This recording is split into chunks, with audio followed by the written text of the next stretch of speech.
Kom ons bid saam.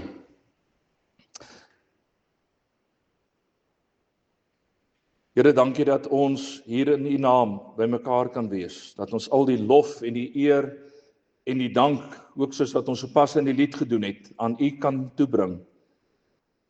Here, want U alleen is waardig om ons lof en ons eer te ontvang. En daarom, Here, as ons by mekaar is vandag, dan is dit met die doel om U naam groot te maak. Ja, Here, natuurlik het ons ook 'n verwagting om te hoor wat U deur U woord vir ons wil sê. Maar bo alles weet ons dat ons aan U die eer en die lof wil bring. Laat dit gebeur, Here, deur ons saam wees, deur ons sang, deur ons gebede, deur die woordverkondiging, deur alles wat ons doen, dat U naam groot gemaak sal word. Ons bid dit in U naam, Here. Amen.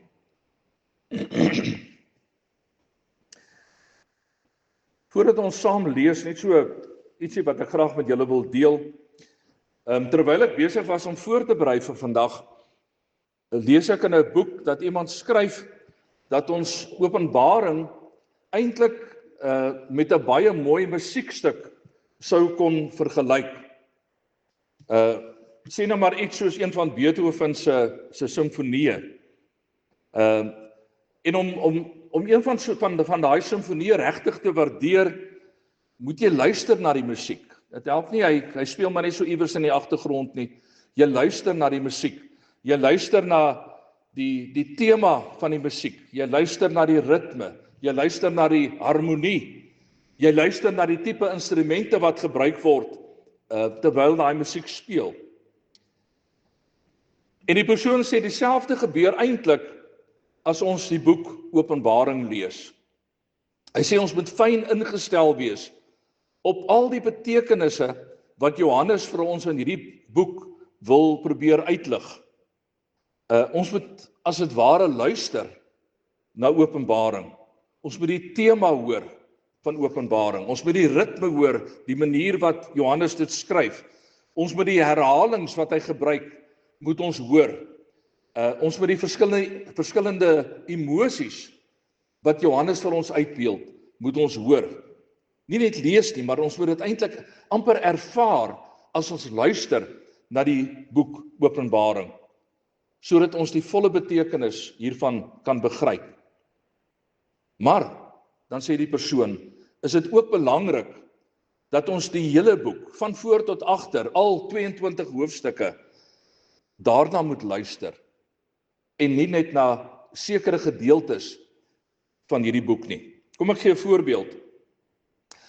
As jy byvoorbeeld sou luister, ek weet nie hoeveel van julle ken die musiek nie, maar as jy byvoorbeeld sou luister na Beethoven se 6de simfonie, sy sogenaamde pastorale simfonie, dan bestaan die simfonie uit 5 gedeeltes, 5 bewegings. Die eerste beweging beeld vir ons die vreugde uit van mense wat in die pragtige natuurskoon van die platteland opgedaag het. Miskien iets van wat ons hier in Paul Pietersburg sou ervaar. Die tweede beweging speel af by 'n kabbelende waterstroompie. Die musiek probeer dit vir ons uitbeeld. Die derde beweging vertel vir ons van die klein boere wat bymekaar kom en feesvier, opgewonde is oor wat in die natuur aan die gebeur is. Die vierde beweging beeld 'n donderstorm uit. En die 5de beweging bevat die vrolike lied van 'n skaapherder na die reën wat geval het. Nou, as ek nou sou gaan en ek vat daai simfonie en ek sê ek wil net na een van daai bewegings luister. Ek wil net na die 4de beweging luister. Die een wat gaan oor die donderstorm. Dan gaan jy nader en vir jouself begin sê, maar dis al wat Beethoven kon doen. Hy kon net hierdie harde musiek skryf, hierdie musiek wat uitgebeeld word met keteldromme en met cellos en met basviole en trombone, die instrumente wat hy gebruik om die donderstorm mee uit te beeld. Maar daai beweging is maar net 'n paar minute lank. Die hele simfonie is 'n lang werk. En die donderstorm is net so 'n klein deeltjie van die groot geheel van die musiek. As jy regtig die musiek wil waardeer, moet jy gaan sit en jy moet luister. Jy moet luister van die vreugde van die mense. Jy moet luister na die vreugde van die klein boere. Jy moet luister na die vreugde van daai kabbelende waterstroom en die skaapherder wat sing, sy blydskap probeer uitbeeld en ook deur die musiek van die lekker reën wat geval het met die donderstorm. Daai danklied wat hy gehad het. En as ons kom by Openbaring, dan moet ons dieselfde doen. Want daar's baie mense wat as hulle aan Openbaring dink, dan dink hulle net aan Openbaring 13. Die gedeelte wat gaan oor die anti-kris en die nommer 666. Dis al wat hulle weet van Openbaring. Ander weer dink byvoorbeeld net aan Openbaring 19 wat handel oor die oordeel van God. En dis al wat hulle weet van Openbaring is God se oordeel. Of hulle lees net hoofstuk 6 wat gaan oor die 4 ruiters op die 4 perde, daai 4 kleure van die perde. En in die proses mis hulle die groot doel, die eintlike boodskap van Openbaring, want hulle is so gekonsentreer op net daai paar gedeeltetjies wat hulle ken en wat hulle maar oor en oor lees of na luister of wat ook al. En dan mis hulle die groot boodskap van hierdie wonderlike boek. Vir my persoonlik een van die wonderlikste boeke in die Bybel. En daarom wil ek vra, ons gaan vandag kyk na hoofstuk 1. As ons dan hierdie gedeelte lees en dit bietjie oordink, verbeel jou dat dit 'n stuk musiek is waarna jy luister. En dan soos wat ons vorder met die boek, volgende week en so met die tyd wat voorlê, dan gaan ons agterkom dat hierdie eerste hoofstuk deel vorm van 'n groter geheel. En soos wat ons aangaan, kom ons agter, elkeen van hulle het iets anders te sê om vir ons die groot boodskap van Openbaring uit te beeld. Amper soos 'n perfekte simfonie. Simfonie beteken om saam die klanke wat saamkom om 'n groter geheel te maak, dat Openbaring amper soos 'n simfonie is waarna ons luister. Kom ons lees uit Openbaring 1. Ons gaan die hele hoofstuk lees. Wat hier volg is deur Jesus Christus geopenbaar. God het die openbaring oor wat binnekort moet gebeur vir hom gegee om aan sy dienaars bekend te maak. Jesus het toe sy engel gestuur om sy dienaar Johannes dit alles te laat sien. Johannes is die getuie van wat God gesê het en wat Jesus Christus bevestig het. Hy getuig van alles wat hy gesien het. Geseënd is die een wat die woorde van hierdie profesie lees en die mense wat dit hoor en wat ter harte neem wat daarin geskrywe staan. Want die eindtyd is naby. Van Johannes aan die 7 gemeentes in die provinsie Asië. Genade en vrede vir julle van hom wat is en wat was en wat kom, en van die 7 geeste voor sy troon, en van Jesus Christus, die geloofwaardige getuie, die eerste wat uit die dood opgestaan het, die heerser oor die konings van die aarde. Uit liefde vir ons het hy ons deur sy bloed van ons sondes verlos en ons sy koninkryk gemaak, priesters vir God sy Vader. Aan hom behoort die heerlikheid en die krag tot aan alle ewigheid. Amen. Kyk, hy kom met die wolke en al die mense sal hom sien, ook hulle wat hom deurboor het en al die volke van die aarde sal oor hom in selfverwyd weeklaag. Ja, dit is seker. Ek is die Alfa en die Omega, sê die Here God, hy wat is en wat was en wat kom, die Almagtige. Ek, Johannes, is julle medegelowige en deur ons verbondenheid met Jesus het ek saam met julle deel aan die verdrukking en aan die koninkryk en aan die volharding.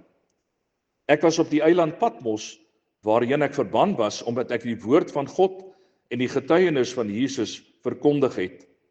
Op die dag van die Here is ek deur die Gees meegevoer en ek het agter my, so hard soos die geluid van 'n trompet, 'n stem hoor sê: skryf wat jy sien in 'n boek op en stuur dit vir die 7 gemeentes: Efese, Smyrna, Pergamum, Thyatira, Sardes, Philadelphia en Laodicea. Ek het omgedraai om te sien wie dit is wat met my praat En toe ek omgedraai het, het ek 7 goue staanlampe gesien, en tussen die lampe iemand soos die seun van die mens. Hy het 'n lang kleed aangehad en 'n goue band om sy bors gedra. Die hare op sy kop was wit soos wit wol, soos sneeu, en sy oë het soos vuur gevlam. Sy voete was soos geel koper wat in 'n smeltoond gloei, en sy stem soos die gedruis van 'n groot watermassa. In sy regterhand het hy 7 sterre gehad, en 'n skerp swaard met 2 snykante het uit sy mond uitgekom. Sy hele voorkoms was soos die son wat op sy helderste skyn. Toe ek hom sien, het ek by sy voete neergeval en bly lê soos een wat dood is. Hy het toe met sy regterhand aan my gevat en vir my gesê, moenie bang wees nie. Dit is ek, die eerste en die laaste, die lewende. Ek was dood en kyk, ek lewe tot aan alle ewigheid, en ek het die sleutels van die dood en die doderyk. Skryf nou op wat jy gesien het, wat nou daar is en wat hierna gaan gebeur. En dit is die verborgde betekenis van die 7 sterre wat jy in my regterhand gesien het, en van die 7 goue lampe. Die 7 sterre is die leraars van die 7 gemeentes, en die 7 lampe is die 7 gemeentes. Geliefdes, daar word baie keer gevra, wat van die kerk sou word, as die kerk ook vandag aan vervolging blootgestel sou word. Sou die kerk gegroei het, of sou die kerk uiteindelik doodgebloei het? Die lewensomstandighede van die Christene teen die jaar 95 na Christus was nie baie maklik nie. Die wandade van een van die vorige Romeinse keisers, Nero, julle ken die naam, is goed bekend. Die dinge wat hy gedoen het, onder andere een van die goeders wat hy gedoen het, was om die Christene te vat en hulle dan met teer te besmeer, en dan het hy hulle aan die brand gesteek by een van sy 5 partytjies wat hy gehad het, sodat hulle lig kon verskaf daar in die tuine. Christene is ook baie dikwels in die arena gegooi, waar hulle teen hongerleeu's moes veg, tot groot vermaak van die keiser en die ander Romeinse leiers. Die dinge het ook nie veel beter gegaan onder keiser Domitianus, wat regeer het in hierdie tyd wat Johannes besig was om Openbaring te skryf in die jaar 95 na Christus nie. Verlede Sondag het ons gehoor dat hy onder andere 'n wet uitgevaardig het wat bepaal het dat hy as Dominus et Deus, Here en God, aangespreek moes word.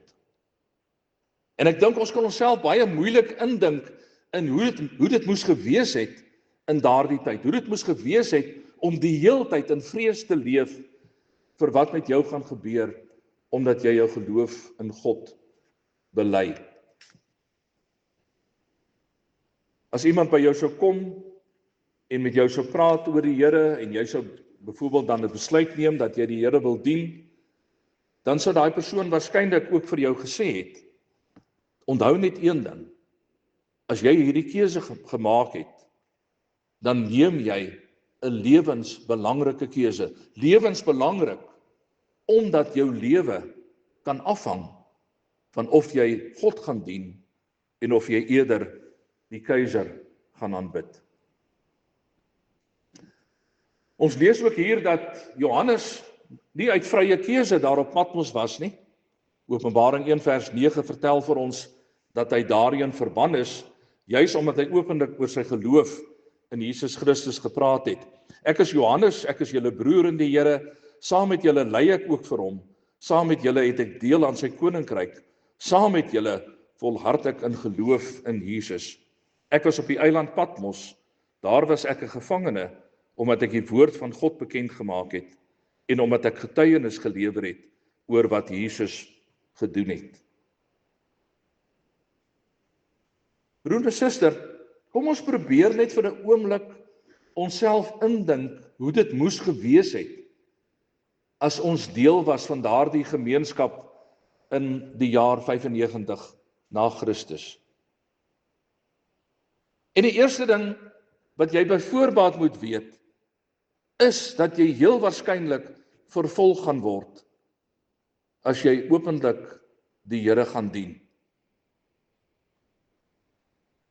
Dis die eerste ding wat jy moet weet. Ek gaan vervolging in die oë staar. Dinge sou ook nie so maklik gewees het soos vandag nie. Jy sou nie in 'n kerk bymekaar kon gekom het soos wat ons vandag hier doen nie. Jy sou hoogstens miskien dalk in iemand se huis 'n klein groepie mense bymekaar gekom het.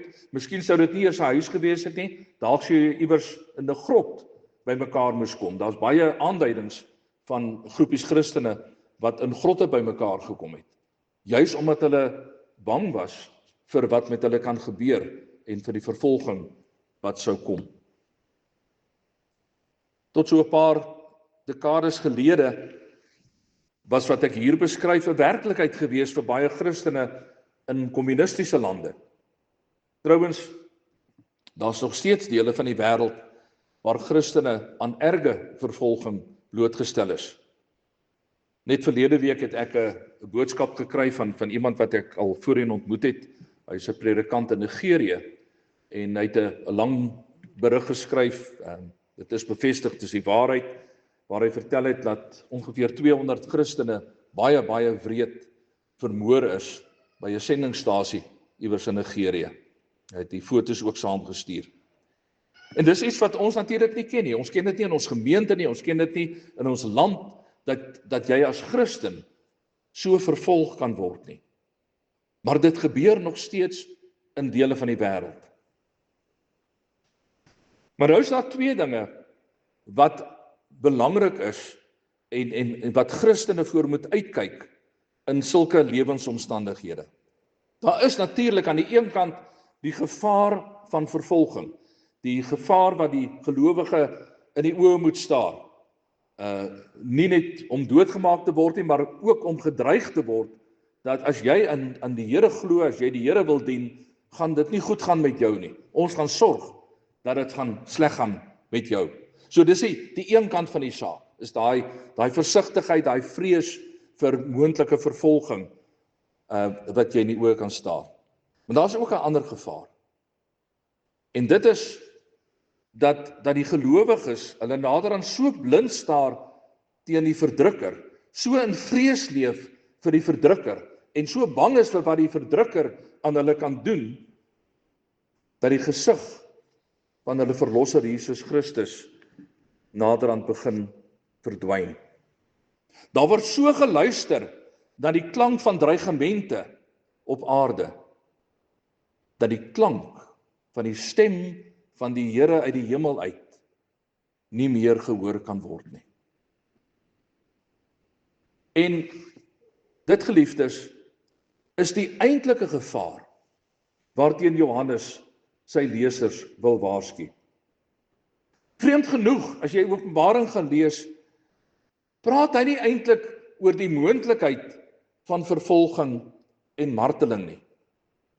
Dit is asof Johannes wil sê, dis 'n gegewenheid. As jy die Here Jesus wil dien, gaan jy vervolg word en jy gaan dalk moontlik gemartel word.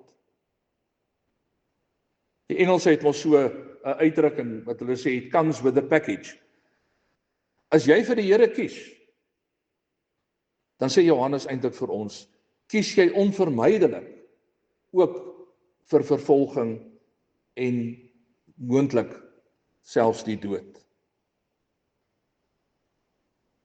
So Johannes is nie besig om vir ons te sê, julle moet oppas dat dit dalk met julle kan gebeur nie. Hy sê vir ons, dit gaan gebeur. Dit is hoe dit is. Maar wat julle voor moet oppas, is dat julle nie moed verloor terwyl julle besig is om hierdie pad te loop nie. Dat julle nie julle oog naderhand wegvat van Jesus Christus af nie, maar dat julle oë die heeltyd gefestig sal hou op die Here Jesus, die oorwinnaar, die koning van die konings en die Here van die Here. Kom ons kyk, hoe doen hy dit? Hoe probeer hy juist dit vir ons hier vertel in Openbaring hoofstuk 1? Ons lees daar dat die boek Openbaring gerig is aan die 7 gemeentes in Klein-Asië, En we weet ons al uit verlede week, toe ons al hiermee begin het, dat 7 die getal van volheid is. Daarom sou ons kon sê dat Johannes nie net aan hierdie 7 gemeentes wat ons hiervan gelees het, Efese en Sardes en Philadelphia en Laodicea en so aan, dat dit nie net aan daai gemeentes gerig is nie, maar dat dit in al die gemeentes wat op daai stadium bestaan het, gerig word. Maar omdat ons besig is met die woord van die Here en die woord van die Here tydloos is, daarom weet ons dat hy ook dit vir ons vandag skryf. Dat hy ook dit rig aan al die gemeentes van die Here Jesus wat vandag bestaan, ook aan ons gemeente hier in Paul Pietersburg. En hy waarsku die mense, hy probeer vir hulle vertel dat hulle moet aanhou glo in die Here Jesus. Hy wil vir hulle sê, elkeen wat al iewers opgestaan het vir die Here Jesus, iewers gesê het, hier neem ek 'n standpunt in vir die Here, en agtergekom het dat mense teen jou draai omdat jy dit doen, wil hy vir hom sê, dis reg, dit is hoe dit is. As jy 'n Christen is en jy is bereid om op te staan vir die naam van Jesus Christus, as jy bereid is om op te staan vir die saak van die Here Jesus, dan gaan dit gebeur dat jy op een of ander manier vervolging in die oë gaan staar. Ek dink die tyd is verby, soos dat dit miskien was op 'n stadium, dat om Christen te wees amper iets van 'n statussimbool was. Jy kon met trots sê ek is 'n Christen en mense het dit aanvaar. Daai tyd is verby, dit bestaan nie meer nie. 'n Christen is nie vandag regtig meer gewild nie. Veral nie as jy onverskrokke opstaan en sê dit is wat ek glo en dit is waarvoor ek staan en ek staan vir dit wat Jesus Christus wil hê in die wêreld nie. Dit is 'n klomp mense is wat die meerderheid nie gelowig is nie. Ek praat nou nie van hier by die kerk nie, maar miskien by jou werksituasie of op 'n ander plek. Dan kom jy vinnig agter, ek moenie eintlik kom lol met hierdie mense oor my geloof nie. Ek moenie kom praat oor dinge wat ek op 'n ander manier sien, omdat ek verbonde is aan Jesus Christus nie. Want kyk maar wat gebeur as jy dalk by jou werk begin praat oor een of ander wanpraktyk, een of ander ding wat jy weet wat hier gebeur en dis nie reg nie, en jy begin praat daaroor, kyk hoe vinnig word jy uitgeskuif.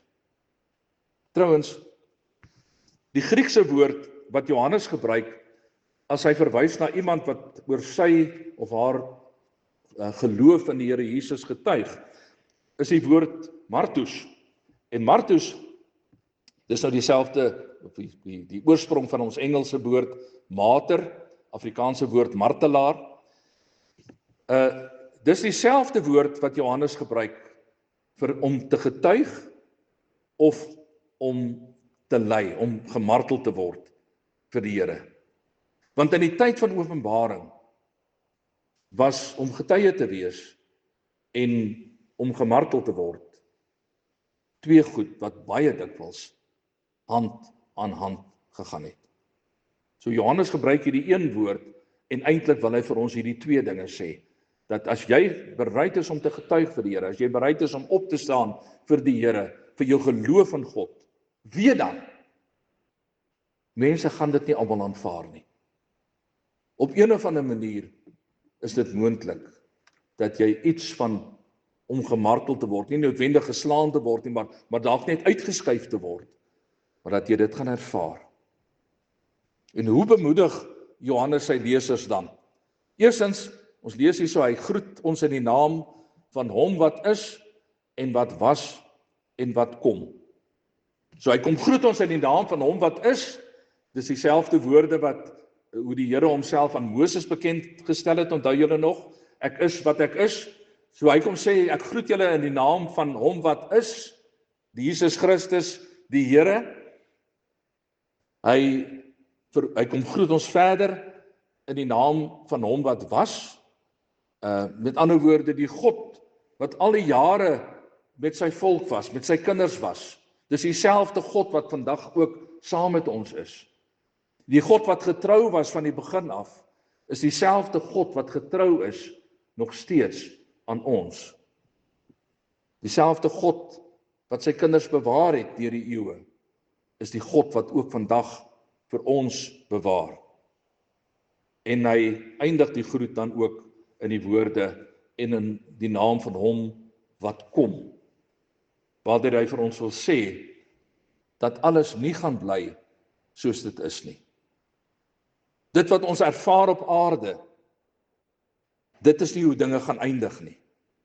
Daar is iets nuuts aan die kom, 'n nuwe hemel, 'n nuwe aarde, soos wat ons later, soos wat deur hierdie boek gaan vorder, ook gaan sien, veral daar by hoofstuk 20 rond. So hy kom groet ons in die naam van hom wat is, wat was en wat weer gaan kom. En wat Johannes dan eintlik vir ons wil sê is, my kinders, dis nie nodig om moedeloos te raak by dit wat julle sien wat gebeur nie. As julle die verset teen die Christendom ervaar, moenie moedeloos raak daaroor nie. Hoekom nie? Want Jesus leef, dit sê hy vir ons verder. Hy sê ek is die Alfa en die Omega. Ons lees dit daar in vers 8. Die begin en die einde. Dis die eerste en die laaste karakters van die Griekse alfabet. Ek is die begin en die einde, die Alfa en die Omega. En daar kom sê Johannes eintlik vir ons dat die kerk van Jesus Christus onvernietigbaar is. Dat ons nie nodig het om enige mag buite Christus te vrees nie. Nie die Romeinse mag van destyds nie, ons weet hulle het in elk geval tot 'n val gekom. Nie die ander wêreldse magte wat deur die eeue op een of ander plek tot stand gekom het nie, almal van hulle het ook tot 'n val gekom. Ook nie die verskillende magte wat vandag in hierdie tyd in die wêreld aan die gang is nie, aan die werk is nie.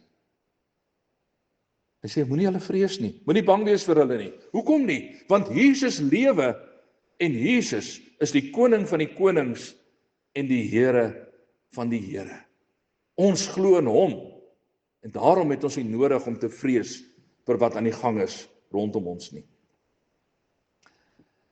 En dan gaan Johannes verder, ons lees daar dat hy 'n stem gehoor het soos die klank van 'n trompet. Nou die trompet is normaalweg gebruik as die keiser iewers op pad heen was, dan die mense vooruitgeloop en hulle die trompette geblaas, sodat almal kan weet, hier is die keiser wat op pad is, of hier is die koning wat op pad is. En wat Johannes eintlik vir ons hier wil sê, is die koning is op pad. Die groot koning, die koning met die hoofletter K, is op pad. En as Johannes dan omdraai om te kyk waar hierdie klank vandaan kom, dan sien hy 7 goue staandampe met iemand soos die seun van die mens wat tussen hierdie staandampe staan. En hierdie iemand is 'n beeld wat uit die Ou Testament gebruik word uit die boek Daniël, iemand soos die seun van die mens. Dit is Jesus Christus wat daar staan, niemand anders as Jesus nie.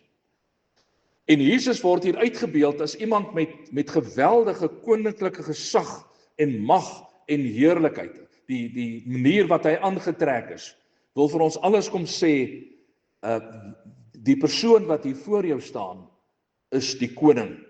Hy's nou nie meer die vernederde Jesus wat aan die kruis gehang het, wat Johannes nog daar gesien het nie. Nou is Jesus die koning, Jesus Christus, wat voor Johannes kom staan. Hy's geklee in 'n lang koninklike kleed met 'n goue band om sy bors. Ons lees daar dat sy hare spierwit is, sy oë brand soos vuurkole, sy voete gloei, en as hy praat, dan klink dit soos die gedruis van branders. En wat Johannes dan eintlik vir ons hier wil doen, is om vir ons iets uit te beeld van die verheerlikte Jesus. Jesus wat met mag en met glorie toebedeel is. En dit word nog verder beklemtoon daar in die woorde van vers 16. Sy hele voorkoms was soos die son wat op sy helderste skyn. En as Johannes dit sien, dan val hy in groot vrees voor Jesus neer. En hy bly daar lê soos een wat dood is. En dan sien ons 'n ander prent, 'n ander gesig van Jesus. Ten spyte van hierdie amper vreesaanjaende beeld wat ons lees oor Jesus, hoe hy lyk, die hare, die oë, die voete en alles. Sien ons nou aan die ander kant van Jesus, want ons sien hoe dat hy sy hand liefderyk na Johannes toe uitsteek, om hom te vertroos, en dat hy vir Johannes dan sê, moenie bang wees nie, moenie vrees nie, en dan help hy hom op.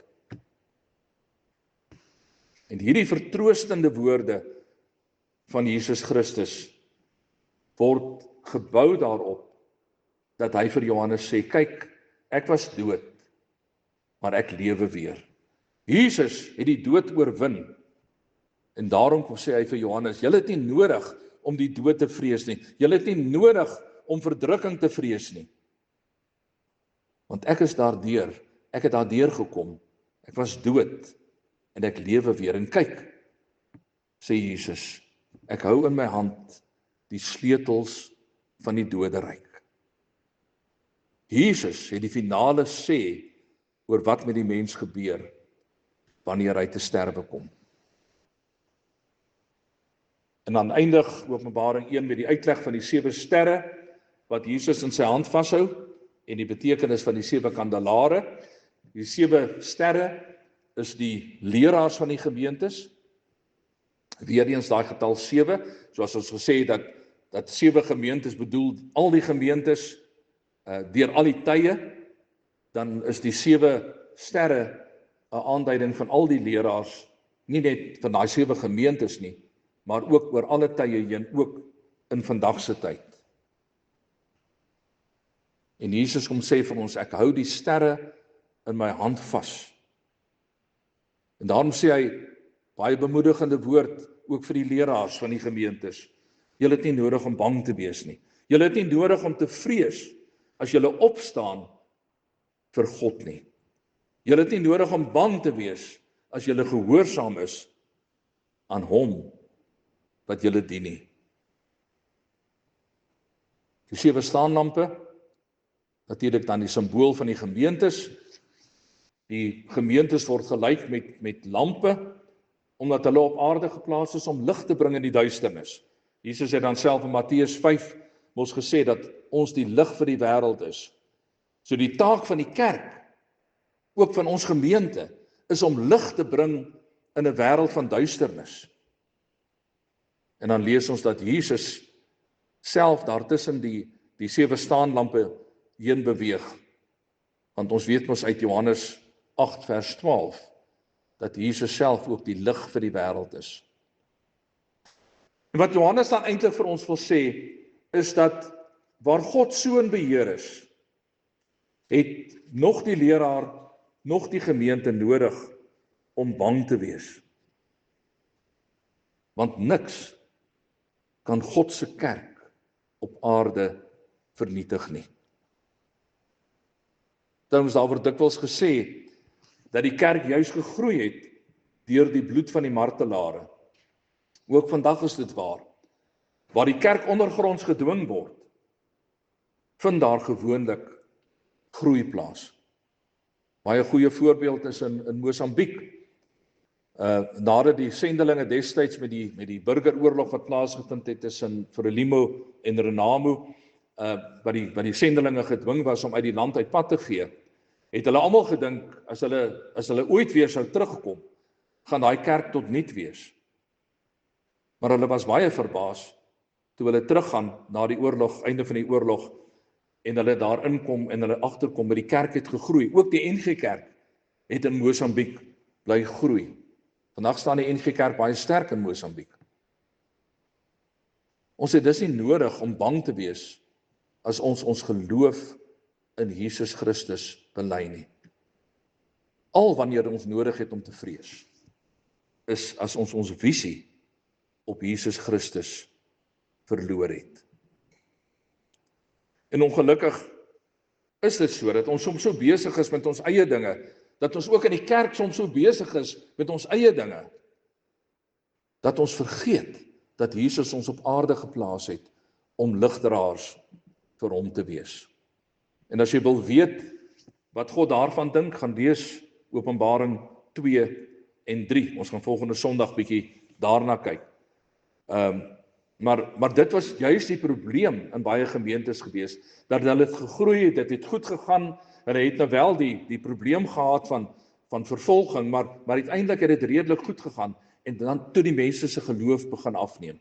Toe het hulle nader begin agterkom, is eintlik nog 'n lekker die tussen die ander klomp gelowiges, en hulle het nie meer gedoen wat die Here vir hulle gevra het om te doen nie. Dis asof hulle harte nie meer so warm geklop het vir Jesus, soos wat dit oorspronklik was nie.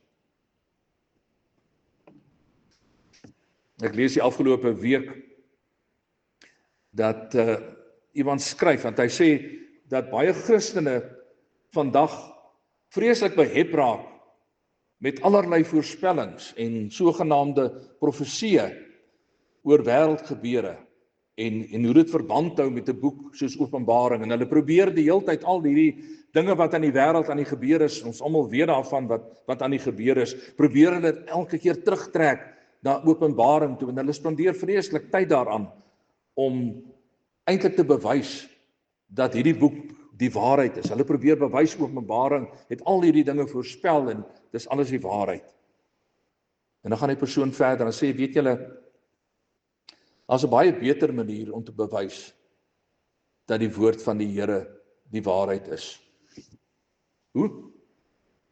Hy sê deur radikaal gehoorsaam te word aan Jesus Christus. Om aan die wêreld te bewys dat Jesus se lewenswyse wat hy geleef het en Jesus se lewenswyse wat hy vir ons voorgeskryf het, in staat is om van die wêreld 'n beter plek te maak. Om ons vyande lief te hê, om diegene te vergewe wat teen ons oortree, om aan honger mense kos te gee, om verdruktes te versorg, om die ekstra myl te loop saam met iemand, om die ander wang te draai. Dalk sê die persoon dan, as ons dit gaan begin doen, dan gaan die mense dalk begin glo dat die Bybel die waarheid is. Gaan nie daaroor oor allerhande profesieë wat ons moet probeer uitlê nie. Dit gaan daaroor om te sê ek is bereid om vir Jesus Christus radikaal na te volg in my lewe. In hierdie onsekere tye waarin ons leef, weet ons nie wat die toekoms vir ons inhou nie. Maar een ding weet ons, dat mense wat daarmee erns maak om Jesus Christus as koning te dien, nie nodig het om bang te wees nie. Dit is wat Johannes vir ons wil sê hier in hoofstuk 1.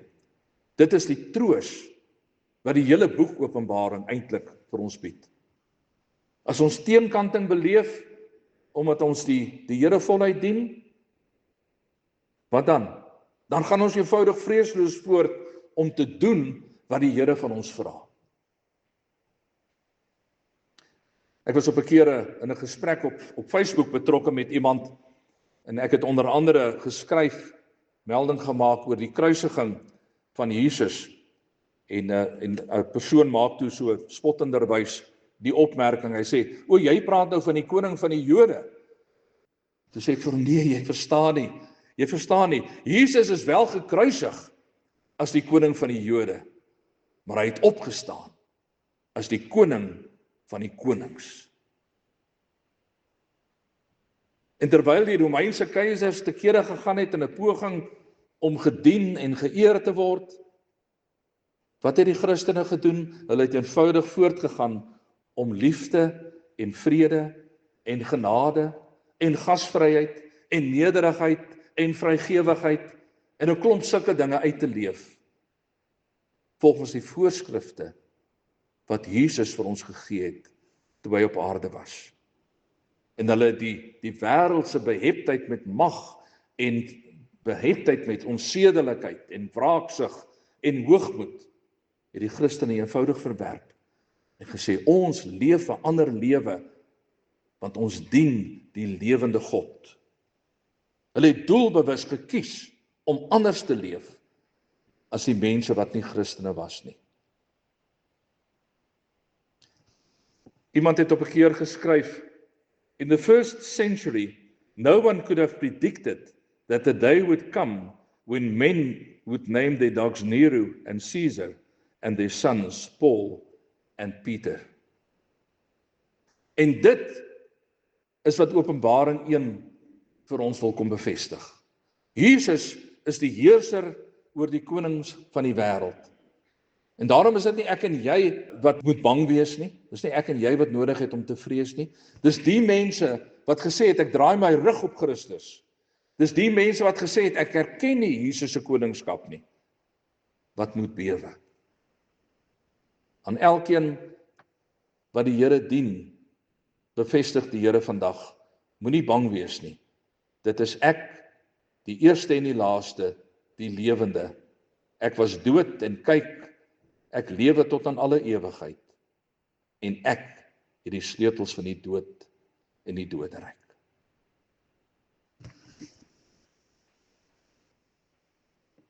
Amen.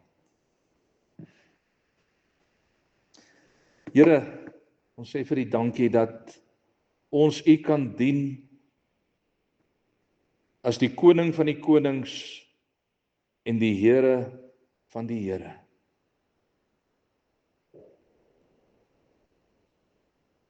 Dankie dat ons die lewende Jesus Christus kan dien.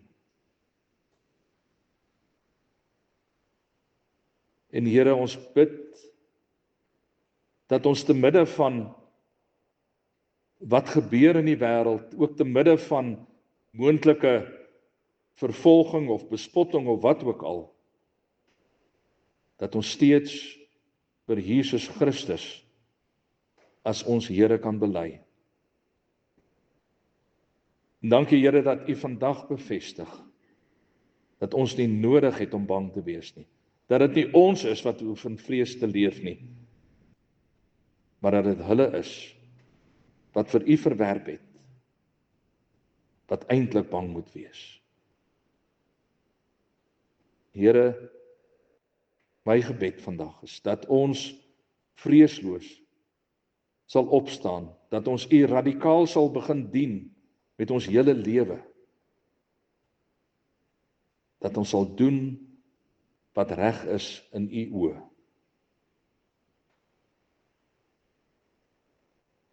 In Jesus se naam.